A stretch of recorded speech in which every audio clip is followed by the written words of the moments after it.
Assalamualaikum warahmatullahi wabarakatuh. Waalaikumsalam warahmatullahi wabarakatuh. Jumpa lagi dengan saya dalam channel Pesan Bunyai tentang pentingnya belajar makrifat. Kali ini saya tetap berkolaborasi dengan Mbah Munajat Karimullah. Yang ingin saya sampaikan pada bahasan kali ini yaitu melanjutkan bahasan sebelumnya tentang rukun Islam yang kedua. Yang kemarin rukun Islam yang pertama yaitu bersyahadat. Kali ini kita akan melanjutkan kajian sebelumnya yaitu rukun Islam yang kedua tentang sholat. Orang yang sudah diwajibkan untuk sholat adalah orang yang telah beriman, karena kemarin kita gabungkan dengan rukun iman. Kali ini saya akan membacakan Al-Quran surat Al-Ma'un ayat 5. Bismillahirrahmanirrahim. Alladzina hum an sholatihim sahun. Bahwa ini adalah sudah ada ancaman bagi orang yang sholat tetapi lalai dalam sholatnya. Nah, ini yang kita ingin bahas pada malam hari ini. Yang sudah dikatakan tadi bahwa orang yang wajib sholat adalah orang yang telah beriman. Dan sholat yang seperti apa yang diancamkan pada orang-orang yang telah menjalankan sholat tetapi lalai dalam sholatnya. Yang dimaksud lalai dalam sholatnya yang seperti apa? Mohon pencerahannya Mbah Munajat untuk bisa disampaikan. Terima kasih. Assalamualaikum warahmatullahi wabarakatuh. Waalaikumsalam warahmatullahi wabarakatuh. Kembali Mbah Munajat hadir dalam konten kolaborasi dengan Bunyai tentang pentingnya ngaji ma'rifat. Ini adalah bahasan yang sangat penting karena sholat itu merupakan kewajiban bagi umat Islam.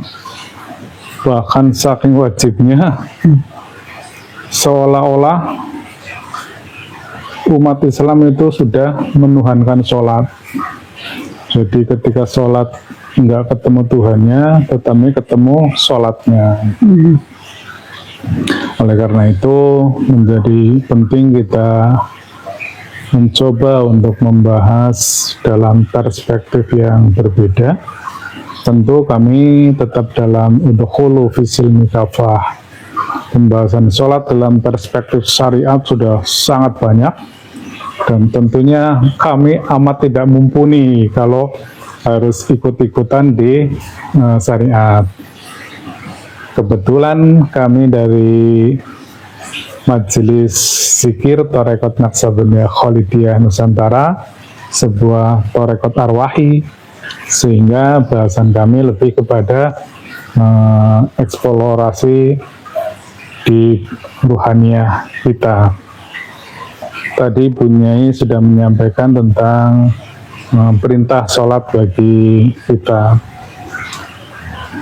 Namun sebelum kita sampai pada ancaman, saya kira perspektifnya dasarnya dulu. Kenapa manusia itu harus bersolat dan ada sholat apakah gerangan?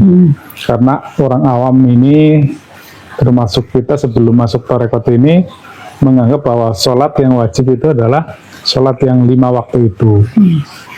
Agar lebih presisi pembahasan kita coba mengurai beberapa rujukan, yaitu pertama Al-Baqarah ayat 238 yang artinya peliharalah semua sholat, semua sholat ini ya, dan sholat wusto. Jadi ada dua entitas, peliharalah semua sholat dan sholat wusto. Berdirilah untuk Allah dengan khusyuk. Itu kita hold dulu ya. Kemudian yang kedua surat An-Nisa 103 yang artinya maka apabila kamu telah menyelesaikan sholat, jadi sholatnya sudah selesai nih ya, ingatlah Allah dalam keadaan berdiri, duduk, dan berbaring. Kemudian apabila kamu telah merasa aman, maka laksanakanlah sholat itu. Sesungguhnya sholat itu adalah kewajiban yang ditentukan waktunya atas orang-orang yang beriman. Nah, ini catatan lagi. Jadi yang suruh sholat itu orang yang beriman. Kemudian Al-Mu'minun ayat 1 dan 2. Sesungguhnya beruntunglah orang-orang yang beriman. Ini ya, sekali lagi beriman, yaitu orang-orang yang khusyuk dalam sholatnya.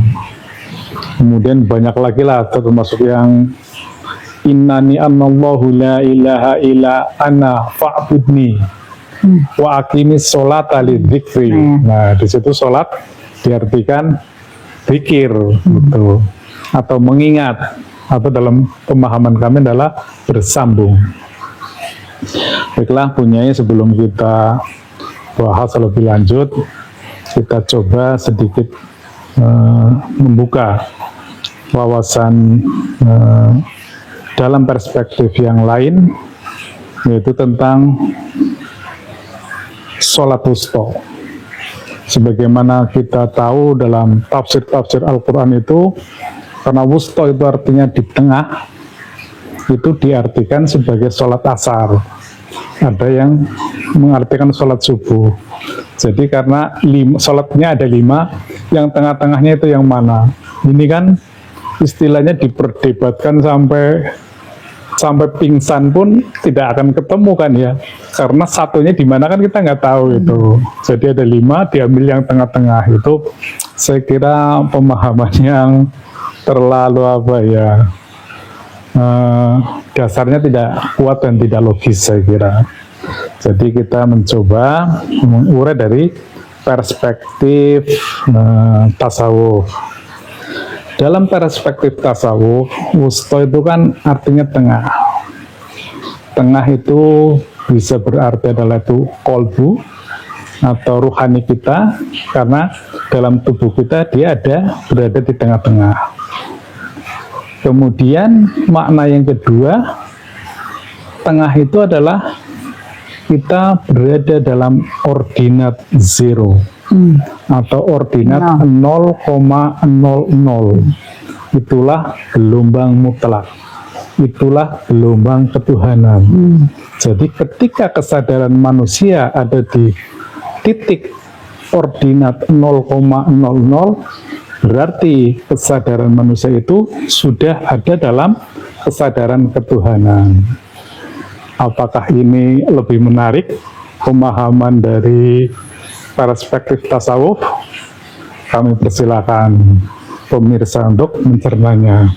Namun dalam tafsir umum, sholat wusta diartikan sebagai sholat asar. Padahal tekstualnya itu 2 entitas yang berbeda. Peliharalah semua sholat dan sholat wusta. Jadi ada 2 entitas yang berbeda. Kemudian berikutnya yang ingin kami elaborasi yaitu tentang syaratnya bagi orang yang sholat, yaitu orang yang beriman, sebagaimana An-Nisa 103 dan Al-Mu'minun ayat 1 dan 2. Dan lebih tegasnya lagi di Al-Mu'minun kemudian, yaitu orang-orang yang khusyuk sholatnya. Artinya orang yang khusyuk hanya bagi orang yang beriman. Makanya kita kembali lagi ke pemahaman yang lalu, bahwa beriman adalah ketika ruhaniah kita telah bersambung ke dalam sistem wasilah. Sistem wasilah adalah sebuah sistem kebersambungan ruhani manusia dengan Tuhannya yang melalui adaptor dimensional, yaitu ruhani Rasulullah. Itu adanya di alam qadim, sehingga menjadi pemahaman yang lengkap ini Bu Nyai. Ketika kita ingin sholat yang khusyuk, syarat utamanya harus beriman. Syarat orang beriman harus bersambung kepada tali wasilah.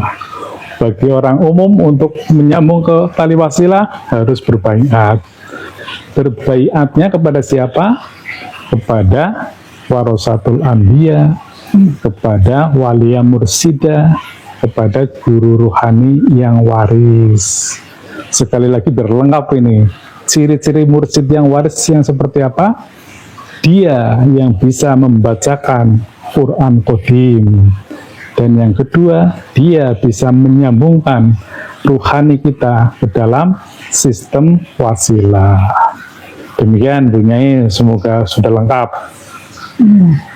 Ini tekniknya sudah sangat lengkap ya Mbah Munajat, tinggal prakteknya. Praktek sholat kita tadi, sholat yang khusyuk itu yang seperti apa? Tadi setelah kita tersambung, maka pelaksanaannya itu kan as-sholatu lidzikri, kan gitu ya. Berarti sholat yang mengingat. Nah, ini bisa langsung sholat atau ada sistem atau tahap-tahapannya Mbah Mun? Ya, tahap pertama kita berbaiat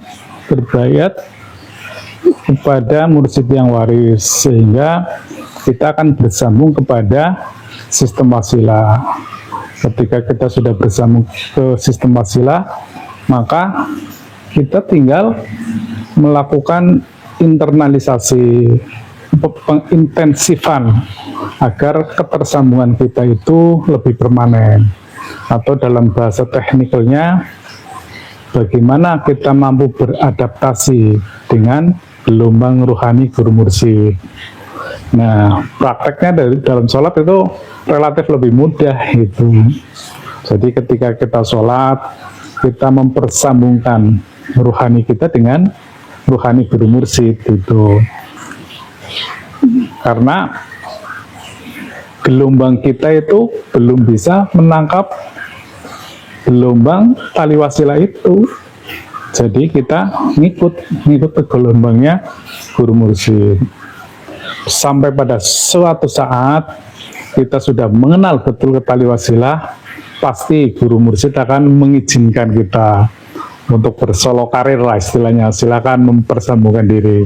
Dan ini akan dipahamkan sesungguhnya itu. Makanya